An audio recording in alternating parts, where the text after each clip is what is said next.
Selamat pagi Mister, perkenalkan nama saya Stefani Priscilia. Sekarang saya akan menjelaskan sistem stratifikasi di Indonesia. Yang pertama, ada sistem stratifikasi sosial dalam masyarakat pertanian. Masyarakat pertanian terbagi dalam 3 lapisan. Yang pertama, lapisan tertinggi.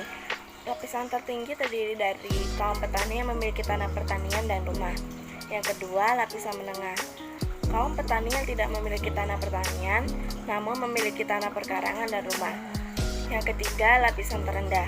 Kaum petani yang tidak memiliki tanah pertanian, perkarangan, dan rumah. Berdasarkan kriteria ekonomi, terbagi 3 lapisan juga. Lapisan pertama terdiri dari kaum elit desa yang memiliki cadangan pangan dan pengembangan usaha. Yang kedua, lapisan kedua terdiri dari orang yang memiliki cadangan pangan saja. Dan lapisan ketiga terdiri dari orang yang tidak memiliki cadangan pangan dan cadangan usaha. Orang yang pertama kali membuka hutan untuk dijadikan tempat tinggal dalam pertanian yaitu cikal bakal. Cikal bakal merupakan golongan elit di desanya. Biasanya mereka menjadi sesepuh atau golongan yang dituakan. Golongan kedua sesudah cikal bakal diduduki oleh pemilik tanah atau orang kaya tetapi bukan keturunan cikal bakal. Mereka memiliki banyak tanah dan kaya karena keuletannya dan kemampuan lainnya. Kelompok kedua tersebut disebut sebagai kuli kenceng. Golongan ketiga adalah petani yang hanya memiliki tanah sedikit dan hasilnya hanya cukup untuk dikonsumsi sendiri. Dan untuk memenuhi kebutuhan lainnya, ia harus bekerja di sektor lain seperti pedagang kecil-kecilan. Kelompok ini disebut kuli kendo. Dan golongan keempat adalah orang yang tidak memiliki tanah yang bekerja di sektor pertanian. Kelompok ini disebut dengan buruh tani. Dalam stratifikasi masyarakat pertanian di Jawa, kelompok cikal bakal merupakan kelompok masyarakat yang jumlah anggotanya sangat sedikit, dan kelompok buruh tani yang merupakan kelompok terbesar. Yang kedua, ada sistem stratifikasi sosial dalam masyarakat feodal.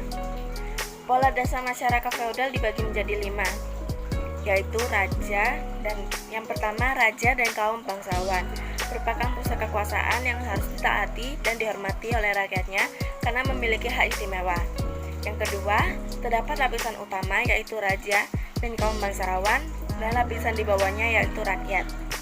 Yang ketiga, adanya pola ketergantungan dan patrimonialistik yang artinya kaum bangsawan merupakan tokoh panutan yang harus disegani, sedangkan rakyat harus hidup mengambah dan selalu dalam posisi di bawah. Yang keempat, pola hubung antar kelompok yang diskriminatif, yaitu kaum feodal memperlakukan bawahannya secara tidak adil dan cenderung sewenang-wenang. Yang kelima, masyarakat feodal cenderung memiliki sistem stratifikasi tertutup. Berikutnya saya akan menjelaskan lapisan sosial pada masyarakat feodal. Yang pertama, lapisan sosial pada masyarakat feodal Surakarta dan Yogyakarta. Pengaruh feodalisme di Surakarta dan Yogyakarta tampak menonjol karena di kedua tempat tersebut masih terdapat kerajaan di daerah Surakarta.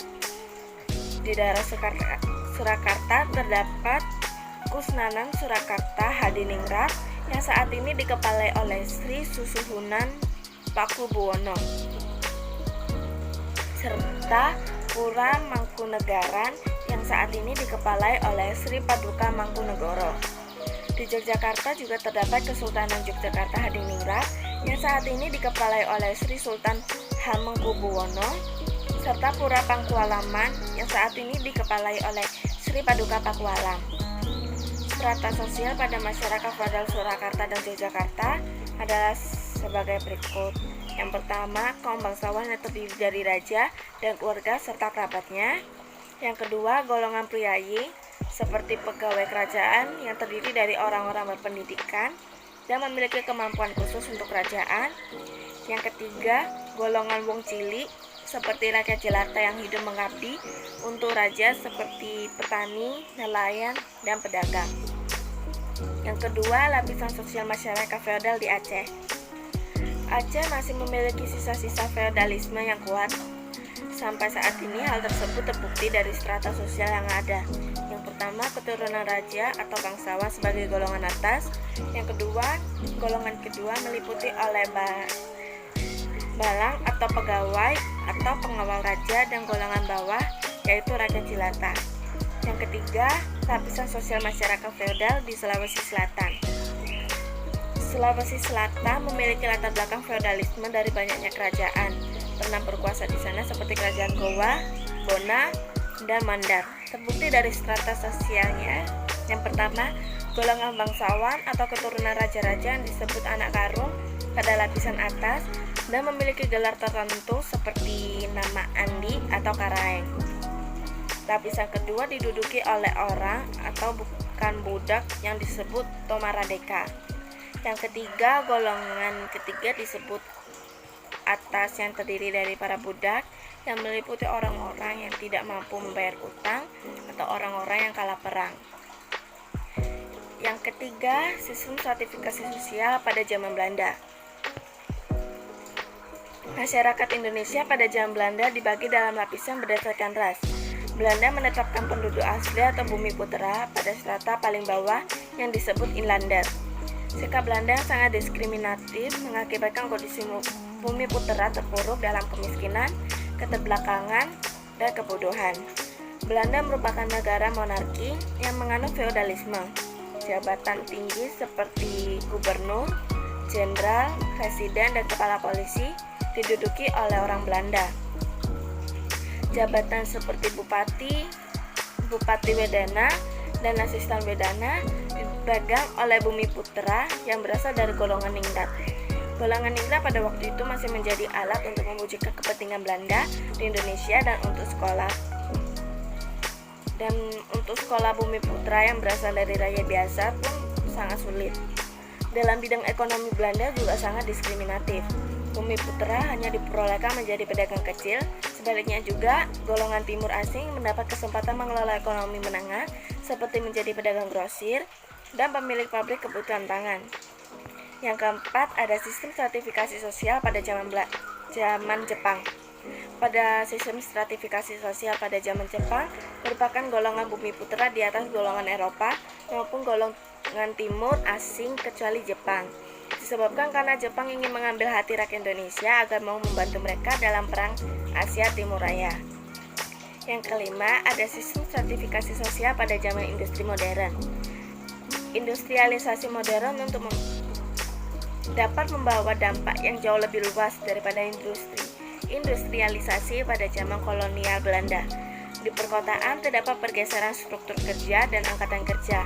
Misalnya muncul jenis pekerjaan baru yang dahulu tidak ada seperti konsultan, advokat, dan lembaga bantuan hukum.